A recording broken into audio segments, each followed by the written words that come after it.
மதுக்கூர் அரசு ஆண்கள் மற்றும் மகளிர் மேல்நிலைப் பள்ளியுடன் இணைந்து அரசு பள்ளி முன்னாள் மாணவர்கள் நடத்தும் இலக்கிய கூடல் விழா.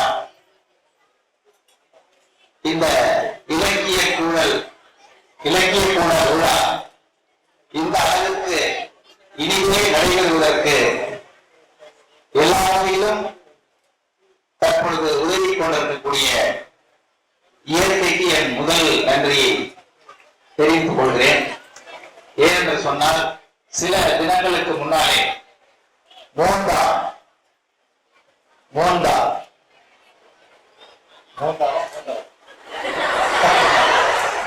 நம்மை நோக்காமல்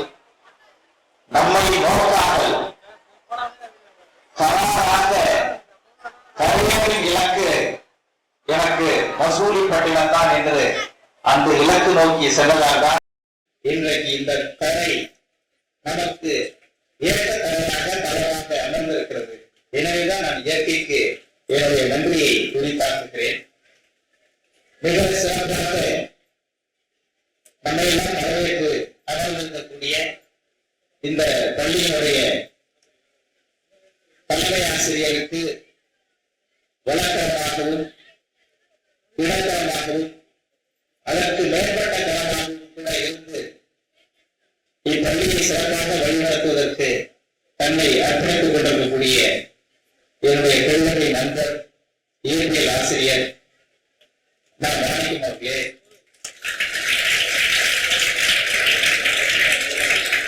தலைமை பொறுப்பை ஏற்று தன்னுடைய சிறப்பான அவர் புலமை மிக்கவர், தமிழிலே முனைவர் பட்டம் பெற்றவர். அவர் அளவிற்கு எனக்கு இலக்கிய வளம் எல்லாம் கிடையாது.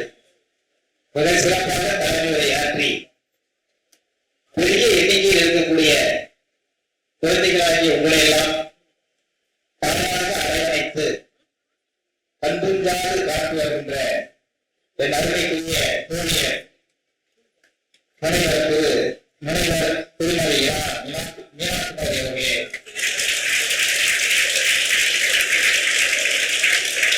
வார்த்தை கடந்த வருகையில் இருக்கக்கூடிய திரு அண்ணாமலை அவர்கள், அவருக்கு ஒன்றாக நல் மூலக்கு என்ற ஒரு அடைமொழி இருக்கிறது. அந்த நல் மூலக்கு என்று சொல்லும் பொழுது இதற்கு நூல்ல பல விதங்கள் இருக்கலாம். திரிநூல் இருக்கும், புரிநூல் இருக்கும், நன்னூல் கேள்விப்பட்டிருக்கேன். சில நூல்களிடம் நாம் மிகுந்த எச்சரிக்கையோடு இருக்க வேண்டும். அந்த நூலிலிருந்து தான் மாறுபட்டவர் என்பதனை அடையாளப்படுத்துவதற்காகத்தான் என்னவோ நல் மூலம் என்ற அடைமொழி பெற்றுவிட்டார் என்று நான் கருதுகிறேன். ஐயா அவர்களே, மதுக்கூர் மண்ணிலே பிறந்தாலும் கூட தற்பொழுது சென்னையிலே அரசு மேல்நிலைப் பள்ளியினுடைய தலைமை ஆசிரியராக பணி செய்து கொண்டிருக்கக்கூடிய நான் இந்த மதுக்கூர் ஆண்கள் பள்ளியினுடைய தலைமை ஆசிரியராக பணியேற்பதற்கு முன்பாக பல ஆண்டு காலத்திற்கு முன்பாகவே எனக்கு சிறந்த நண்பராக விளங்கிக் கொண்டிருக்கக்கூடிய நண்பர் திருமதி நல்லதம்பி அவர்களே, இந்தியன் வங்கியிலே பணியாற்றி சிறப்பாக தமிழ் பணியை செய்து கொண்டிருக்கக்கூடிய ஐயா சர்வீன் அவர்களே, என்னுடைய பள்ளியிலே நடைபெறக்கூடிய அனைத்து நிகழ்வுகளிலும் பங்கேற்று சிறப்பாக தன்னுடைய உதவி மாணவர்களுக்கு வழங்கி வருகின்ற ஐயா உதவி மலைக்காரர் அவர்களே, தமிழோடு உறவாடு ஐயா மதுக்கூர் ராமலிங்கம் அவர்களுக்கு என்னை தெரியாது. ஆனால் அவர்களை எனக்கு நன்றாக தெரியும். நான் பகுத்தறிவு வாசனையில்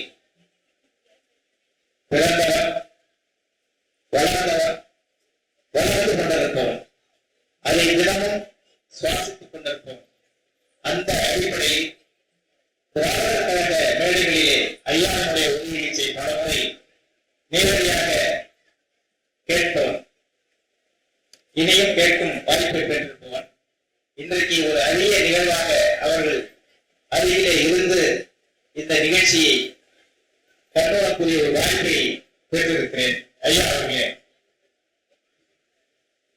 சென்ற இடமெல்லாம் சிறப்பு, அது கற்றவருக்கு மட்டுமே உரிய சிறப்பு என்பதனை ஐயா அவர்களுக்கு குறித்தான பாணியிலே உங்களுக்கெல்லாம் கருத்து மொழி ஆற்ற வந்திருக்கக்கூடிய முனைவர் ஐயா பாரதி கிருஷ்ணகுமார் அவர்களே, இறுதியாக நன்றியுரை ஆற்ற இருக்கின்ற இந்த பள்ளியினுடைய பட்டதாரி சமூக அறிவியல் ஆசிரியை திருமதி வனராஜி அவர்களே,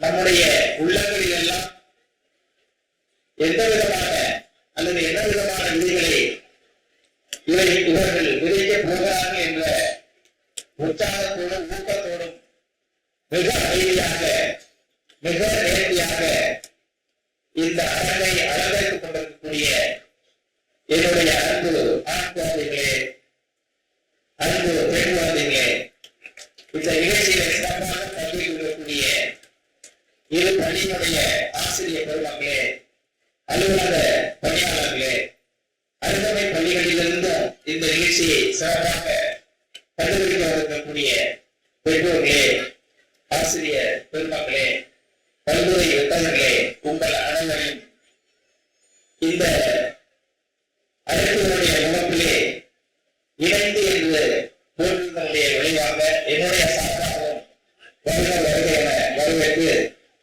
என்னுடைய உரையை துவங்குகிறேன். மிகப்பெரிய ஆளுமைகளுக்கு முன்னால் எப்படியாவது இதையும் முறைப்போடு முன்வைத்து விட வேண்டும் என்ற எண்ணத்தோடு முன்னிலை பொறுப்பிலே இங்கு உங்கள் முன்னால் நின்று கொண்டிருக்கிறேன். மேலாள் பள்ளி மாணவர்கள், பள்ளியின் மேலாள் மாணவர்கள் பொதுவாக கல்வி கற்று உயர்ந்த பட்டங்களை பெற்று வேலை தேடி வெளிநாடுகளுக்கு சென்றவர்கள் எல்லாம் பல ஊர்களிலே நான் பார்த்த அளவிலே பெரிய அளவில் பொருள் திரட்டி அவர்கள் அங்கு இருக்கக்கூடிய அந்த ஊர் நண்பர்கள் எல்லோரும் ஒன்று சேர்ந்து பெரும்பாலும் செய்யக்கூடிய பணி என்னவாக இருக்கிறது என்றால், அந்தந்த ஊரிலே சிதிலமடைந்து கிடக்கக்கூடிய கோவில்களை எல்லாம் புனரமைப்பது என்ற பெயரிலே அவர்களுடைய பகுத்தறிவை பயன்படுத்தி அந்த பணியை பல இடங்களிலே செய்து கொண்டிருக்கக்கூடிய இந்த காலகட்டத்திலே நம் மண்ணில் நாட்களாக வளர்ந்து வரக்கூடிய இந்த மாணவர்களுடைய உள்ளங்களிலே தமிழோடு உறவாடு என்பதை நான் ஒரு அன்பு கட்டளையாக சொல்லப்பட்டதாக நான் எடுத்துக்கொள்கிறேன். அப்படி என்றால் தமிழோடு நாம் சரியாக உறவாடவில்லை என்பதுதான் என்னுடைய பார்வையில் எனக்கு தோன்றுகிறது. தமிழே நாம் உறவு என்பதை நாம் கைக்கொள்ளவில்லையோ என்று நான் எண்ணுகிறேன். தமிழோடு தமிழ்நாடு தொடர்பு கொண்டிருக்கிறது. மிகப்பெரிய ஒரு சிறப்பு நமக்கு. நம்முடைய மொழி நம்முடைய நாட்டினுடைய பெயரோடு பின்னி பிணைந்து இருக்கிறது. ஒரு காலத்தில் சென்னை ராஜதானியாக இருந்தது. இன்றைக்கு நாம் தமிழ்நாடு என்று சொல்லி மகிழ்கிறோம். அதற்கு எத்தனையோ பேர் தன்னுடைய இன்னுயிரை ஈர்த்திருக்கிறார்கள். அவர்கள் சங்கரனார் உண்ணாவிலிருந்து பெருந்தலைவர் காமராஜருடைய ஆட்சியிலே இந்த கோரிக்கையை முன்வைத்து உயர்ந்து வந்தார்கள். பேரறிஞர் அண்ணா அவர்கள் ஆட்சி பொறுப்பை ஏற்ற பிறகு முதல் சட்டம் 3 சட்டங்களை அவர்கள் ஆக்கி தந்தார்கள். முத்தான சட்டங்கள்: தமிழ்நாடு பெயர் மாற்றம், சுயமரியாதை திருமண சட்டம், இருமொழி கொள்கை. ஒருவேளை அன்றைக்கு மும்மொழி திணிக்கப்பட்ட அந்த காலகட்டத்திலே மும்மொழி முன்னாடி கொண்டு வந்தபோது நம்முடைய முந்தைய தலைமுறை தலைவர்கள் வாழா இருந்திருந்தார்கள் என்றால் இன்றைக்கு இந்த முன்னணி பொறுப்பேற்று இங்கு உங்கள் முன்னால் என்னால் நின்றிருக்க முடியுமா என்ற கேள்வியை எனக்கு நானே கேட்டுக்கொள்கிறேன். இந்த தமிழ்நாடு என்ற பெயர் வேறு எந்த மொழியும் கிடையாது. எந்த மொழியும் மட்டும் அந்த நாட்டோடு இணைந்து வரவில்லை. மலையாள நாடு என்று இல்லை, கன்னட நாடு என்று இல்லை, தெலுங்கு நாடு என்று இல்லை. அந்த மொழியும் அந்த ஊருடைய பெயர்களும் மாநிலத்தின் பெயர்களும் தனித்தனியாகத்தான் இருக்கிறது. நம்முடைய மொழி நம்முடைய மண்ணோடு நம்முடைய உணவோடு ஊனோடு உறவாடுகிறது. ஆனால் நாமெல்லாம் தமிழோடு உறவாட வேண்டிய கட்டாயத்தில் இன்னும் இருக்கிறோம் என்பது மாற்று கருத்து இருக்க முடியாது என்று கருதுகிறேன். இந்த கன்னடமும் தெலுங்கும் மலையாளமும் எப்படி வந்தது என்றால் தமிழோடு ஏதோ ஒன்று கள்ள உறவாடுவதன் காரணமாகத்தான். நான் சொல்வதில் மாற்றி இருந்தார் என்று நினைக்கிறேன். தமிழோடு ஏதோ ஒன்று கள்ள உறவாடியதன் விளைவாகத்தான் கன்னடம் பிறந்தது, மலையாளம் பிறந்தது, தெலுங்கு பிறந்தது. அந்த கள்ள உறவை அன்றைக்கே நாம் புறத்தை அளித்திருந்தோமையால் இன்றைய தமிழ்நாடு என்பது இவ்வளவு சுருக்கமாக இருந்திருக்கார். அது தெலுங்கு நாட்டையும் கன்னட நாட்டையும் மலையாள நாட்டையும் உள்ளடக்கியாகத்தான் இருந்திருக்கும். எனவே தொடர்ந்து நம்மோடு கள்ள உறவாடுவதற்கு ஒரு அந்நிய மொழி அன்றைக்கும் இன்றைக்கும் என்றைக்கும் தொடர்ச்சியான முயற்சிகளை செய்து கொண்டே இருக்கிறது. அதனுடைய ஒரு கூறுதான் மும்மொழி கொள்கை. அறிஞர் அண்ணா அவர்கள் அன்றைக்கு அந்த சட்டத்தை கொண்டு வராமல் இருந்திருந்தால் இன்றைக்கு இந்த இலக்கிய கூடல் விழா நடந்திருக்குமா என்று கூட நான் எண்ணுகின்றேன். தமிழ் பல்வேறு தளங்களிலே தன்னை செப்பரிட்டுக் கொண்டே வந்திருக்கிறது. பல வடிவங்களில், பல துறைகளில், எழுத்து வடிவிலே. அன்றைக்கு ஓலைச்சுவடிகளில் இருந்த எழுத்து, கல்வெட்டுகளிலே இருந்த எழுத்து, அடுத்து அச்சிலே அரங்கியல் எழுத்துகள் இன்றைக்கு கணினியிலே உலகை ஆளக்கூடிய அளவிற்கு நம்முடைய தமிழ் முன்னேறி இருக்கிறது. அந்த எழுத்து என்று சொல்லும் பொழுது எனக்கு எழுத்து சீர்திருத்தம் என்ற எண்ணம் உதிக்கிறது. தந்தை பெரியார் அவர்கள் வெறும் திண்ணை பள்ளியை காட்டாதவர். சுயமரியாதை இயக்கத்தை அவர்கள் துவங்கிய பொழுது அந்த கொள்கையை மக்களை எடுத்து செல்வதற்காக ஒரு பத்திரிகையை துவங்கினார். அது குடியரசு. அந்த குடியரசை மக்கள் மத்தியிலே கொண்டு செல்வதற்கு அவர்கள் அதிக பல முயற்சிகளை எடுத்தார். தமிழுக்கு என்று பெரிய அளவிலே தனித்த பத்திரிகைகள் இல்லாத ஒரு காலகட்டம் 1925 வாக்கில், அதற்கு முன்பு என்று கூட சொல்லும், அதற்கு முன்பாகவே. அப்பொழுது என்னுடைய பத்திரிகை யார் படிக்கவில்லை என்றாலும் கூட நான் அதற்காக வருந்த மாட்டேன். நானே அச்சு போப்பேன், நானே அச்சிடுவேன், நானே படிப்பேன் என்று சொன்னார். அந்த அச்சு போட்டதனுடைய அந்த அவருடைய அனுபவத்திலே உதயமாகத்தான் எழுத்து சேர்ந்திருக்கும். தமிழிலே பல எழுத்துகள் தேவையான எழுத்துகள் என்று அவர் சொன்னார். அவர் தமிழ் படித்தவர் அல்ல. அப்படி அவருக்கு உதயமான அந்த எண்ணங்களிலிருந்து பிறந்ததுதான் தமிழ் எழுத்து சீர்திருத்தம். அது நம்முடைய மேலால் நம் மாநிலத்தின் முதலமைச்சராக இருந்தவர் புரட்சித் தலைவர் எம்ஜிஆர் அவர்களுடைய காலத்தில் அவர்கள் அதற்கு சட்ட வடிவம் கொடுத்தார்கள், ஆணை பிறப்பித்தார்கள். அதுல நிறைய பேருக்கு இப்ப லை எப்படி இருந்தது, நை எப்படி இருந்ததெல்லாம் தெரியாது. அந்த லை யானையினுடைய துதிக்கை மாறி இருக்கும், யானையினுடைய துதிக்கை மாறி இருக்கும். யானையினுடைய துதிக்கை என்று சொல்லும் பொழுது உங்களுக்கு வேறு இடம் கச்சனைகள் ஞாபகம் வந்தால் அதற்கு நான் பொறுப்பாக முடியாது. அந்த லை இந்த அழைப்புதல் எனக்கு வழங்கிய போது அந்த லை ரொம்ப நாளைக்கு பிறகு நான் பார்த்தேன்.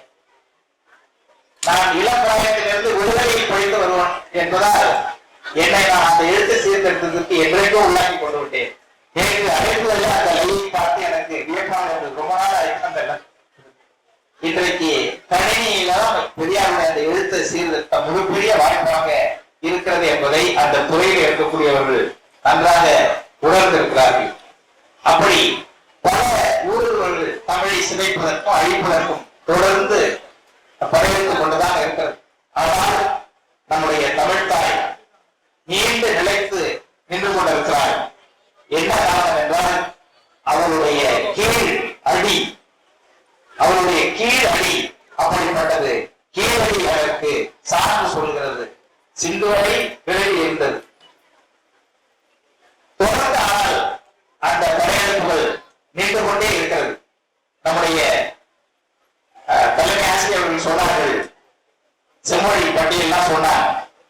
செத்தவரைக்கு ஆயிரக்கணக்கில் கோடிக்கணக்கில் நிதி ஒதுக்கப்படுகிறது. நம்முடைய மொழி இன்னும் மனப்பான்மையுடன் பார்க்கப்படுகிறது. அந்த காலகட்டத்தில் தான் நாம் இந்த இலக்கிய கூடல் விழாக்களை நடத்தி கொண்டிருக்கிறோம். இன்னும் நமக்கு அந்த உணர்வுகள் மெல்ல வேண்டும். நம்முடைய பெயர்களை, உங்களுடைய பெயர்களை நீங்களே உச்சரித்து பாருங்கள். எத்தனை பெயர் தூய தமிழ் இருக்கிறது என்று யோசித்து பாருங்கள்.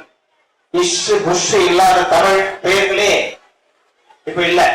எல்லா தமிழ் பெயர்களையும் இஷும் புஷும் இருக்கிறது. அவையெல்லாம் தமிழா? உங்களுடைய அடுத்த சந்ததிக்காக நீங்கள் உண்மையான தூய்மையான தமிழ் பெயர்களை விட வேண்டுமா? இந்த தருணத்தில் உங்களை அன்போடு கேட்டுக்கொள்கிறேன். ஏனென்றால் தமிழுக்கான தாக்கங்கள் தொடர்ந்து வந்து கொண்டிருக்கிறது. நம்முடைய புரட்சி கவிஞர் பாரதிதாசன் அவர்கள் அன்றே சொன்னார், தமிழை பழித்தானை என் தாய் தடுத்தாலும் விடேன் என்று சொன்னார். தமிழை பழித்தானை என்னுடைய தாய் தடுத்தாலும் விடேன் என்று சொன்னார் என்றால் எந்த அளவுக்கு அச்சுறுத்தல்கள், இடையூறுகள் அன்றைக்கு நெருக்கடிகள் இருந்திருக்கும் என்பதை நாம் உணர வேண்டும். பாரதிதாசன் அவர்களுடைய சொன்ன அந்த கடல் போற்றி பாதுகாக்கப்பட வேண்டிய ஒன்று. அந்த கடல் தொடர்ந்து கலந்து கொண்டே இருந்தால்தான் நம்மால் புதிய வெளிச்சங்களை படைக்க முடியும் என்று உங்களை நான் அன்போடு கேட்டுக்கொள்கிறேன். காலம் கருதி நம்முடைய அறுபெரும் பேச்சாளர்கள் தேனருவியாக தங்களுடைய கருத்து மழையை பொழிய இருக்கிறார்கள். அதில் உங்களை போல நானும் நினைந்து நனைந்து பேசியிருக்க இருக்கிறேன். எனவே அவர்களுடைய நேரத்தை குறுக்கிய குற்றவாளியாக நான் என்னை ஆக்கிக் கொள்ளாமல் இந்த அளவிலே என்னுடைய உரையை நிறுத்திக் கொண்டு இடம் அமர்கிறேன். நன்றி, வணக்கம்.